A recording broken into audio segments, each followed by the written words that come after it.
Okay, so that's the panel. You see I've marked out the areas. So I'm going to clean these now with the ice panel and the activator on here. 512 adhesive. I'm going to hopefully stick it down. Okay. Got the activator, which contains isoponyl, so I might have been over the top.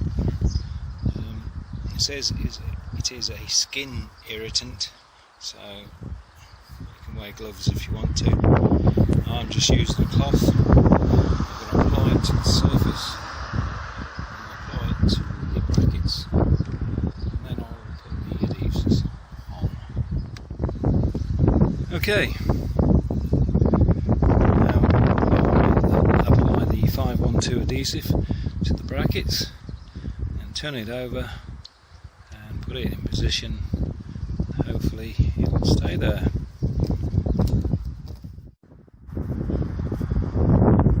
Okay, here's the pilot hole. I'm now going to drill 19mm hole, hopefully without going into any cable.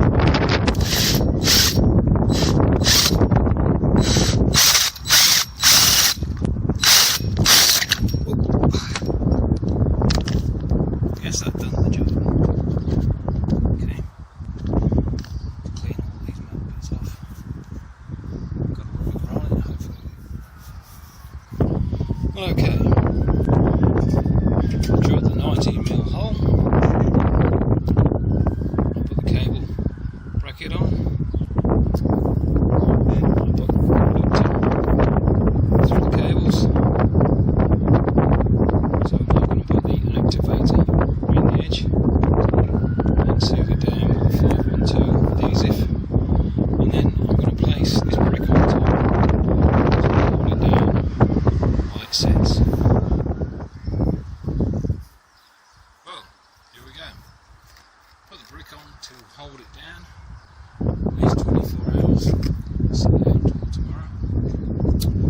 Got some nice little self-adhesive cable ties. Let them get a good grip. Put some cable ties through just to hold it in place. Unit's looking good so far. It's only had a few hours, but it is a bit windy. But we've got no movement down there. So I'll go and look inside because I pushed the cables through the hole, 19mm hole. I did get grommet in, but it wasn't quite the right size. But I'll put some adhesive around it so hopefully that all inside. You'll see at the end the cables where they exit the ducting. I'll tighten these up. We'll see, I might just put a bit of seal around the battery coils just to be sure.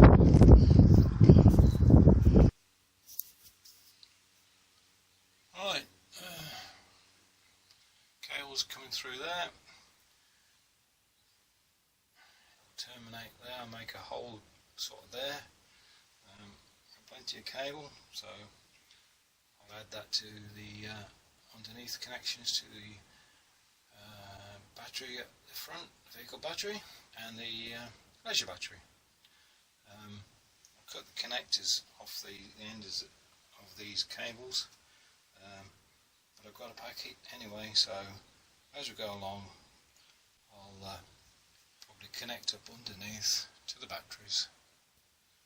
So that's that part done. Next bit, drill a hole sort of here, So the cables will go up into here and then come out again for the batteries, which will follow right down there underneath the vehicle. As we can see, the cables are running down from the top to the bottom. These are my solar panel cables. One thing, I've put a marker on the end. I didn't initially do this when I cut the plugs off the end, but at my trusty multimeter I found out which was positive, so that's something to bear in mind. Right, that's quite a success. Managed to move this panel, took it down, and I can see the cables exiting the bottom of the wardrobe underneath. Just going to make room to push my cables through. Hopefully there will be. Things do look a bit tight in there, but we will see what happens. Right, I've connected the front battery. One thing to be aware of is that these connections are very close together. Initially I had contacting wires, some were frayed and they were contacting each, so we're getting sparks, so that could be a potential fire hazard. I'll do the rest, but if you look at the bottom of the controller, these connections are very close together, not good. Here we are, all connected up. So that's the leisure battery, the solar panel connected, and the vehicle battery connected. Got constant LED lights, which means it's charging, which is good already. It's evening. We've already got 18 volts going through at the moment, and it's about 7:30 in the evening. Still light coming in. So done the connections there. Got to put the covers back on. Go around to here. You can see the controller. Light it up. Not very good on the video. Got 3 settings here.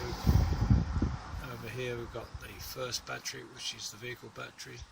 We've got a solar panel in the middle, and then we've got the leisure battery and various settings along here, which gives you information about the charging rate, temperature, and the voltage of the batteries.